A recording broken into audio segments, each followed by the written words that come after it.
Now, South Africa could have a better summer crop this year. This is despite the effects of the El-Nino weather system. Above normal rainfall is forecast for the northeast of the country, while below normal rain is expected in the southwestern as well as the central parts. For more on this, we're joined by Agricultural Economist Wandile Sihlobo. A very good morning to you, Wandile. Thank you for your time today. You know, the South African Weather Service had actually predicted that the prospects for dryness were from the start of 2024, and this was largely because of El-Nino. But it looks like they're singing a different tune now. It looks like there are going to be some good news as far as crops are concerned. Talk to us about why and why the change. Absolutely. And I mean, it's an important thing that you're highlighting because we come from about 4 consecutive seasons of good rainfall in South Africa in a period of what we call La Nina.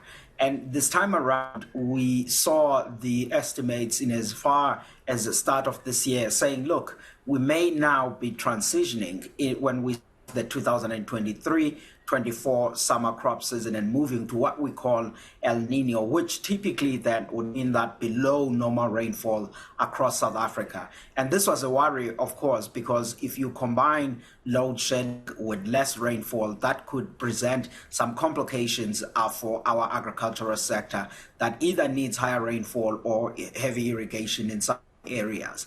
But we also found comfort in a sense that the 4 years of consecutive good rainfalls have really improved soil moisture in the.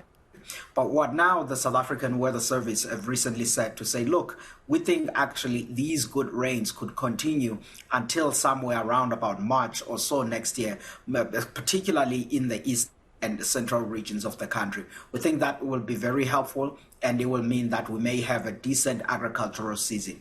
And the farmers are responding positively to that because they're signaling that they may increase the area planting for summer crop by 2% to just around about 4.5 million hectares.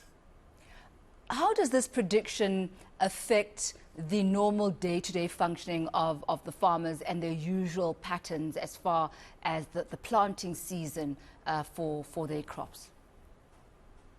This is positive for the guys, and it doesn't matter if you are in summer crops, you are in livestock, you are in small stock. This is all positive because when we are hit by an El Nino, I mean, you can think back in 2015-16, that was one of the difficult summer seasons in South Africa where we saw really drier weather conditions on much of the country.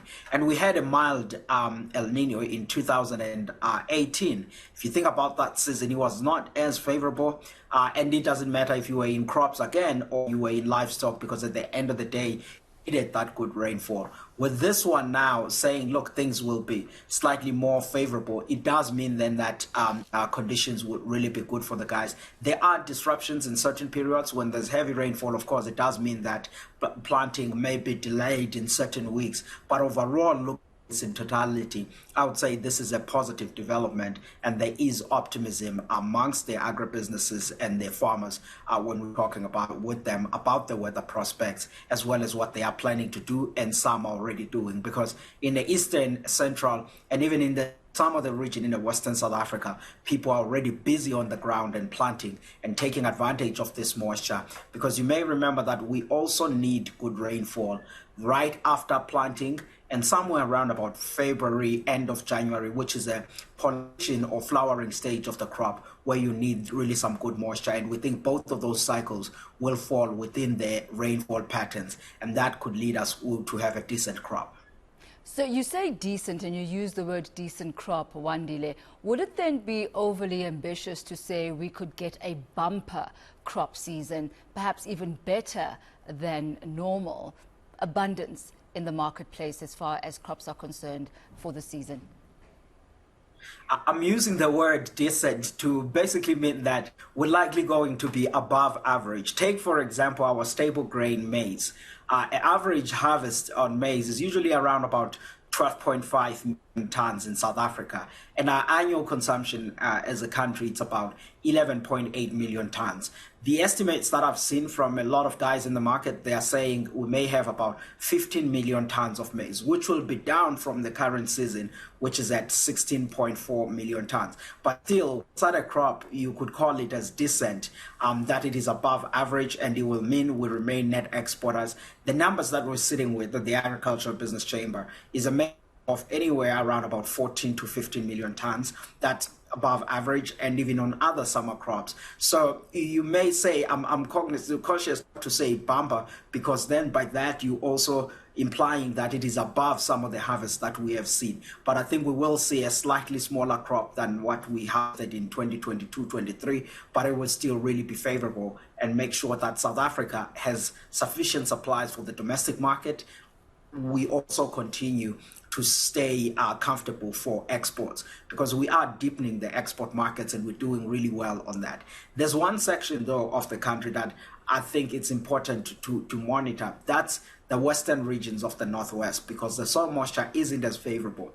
What the South African Weather Service also has been saying is that the western regions of South Africa may not get as good showers as what we see in central and the eastern regions. So we'll need to pay attention there, because that's where we plant much of our white maize as well as sunflower. But we'll see what the coming days look like, but we remain hopeful. And how will these factors actually trickle down and affect pricing in the market? I mean, we're now in an environment where, of course, food prices have been elevated for some time, if you think about last year and coming into this year. But that was not unique to South Africa. There were very specific things that were driving prices. Drought South America, China buying a lot of grains, wars, supply chain glitches that were there in the world. And of course, South Africa is a small open economy. Whatever happened in global agriculture, you do see it translate in our country. But since the roundabout May, June, we started to see some moderation in Africa's food price inflation, and we think that will continue throughout the end of this year and going into next year. If all of what we said remains the same, which is the favorable weather conditions, then you would expect some good moderation on the prices going into next year, and perhaps food price inflation will come down quite notably from the levels that we've seen in the recent past. And in the international market, we already see that trend happening. So those are the things that we're holding. Because if we had faced a tougher El-Nino, then of course food inflation is something that many people were going to start to worry about.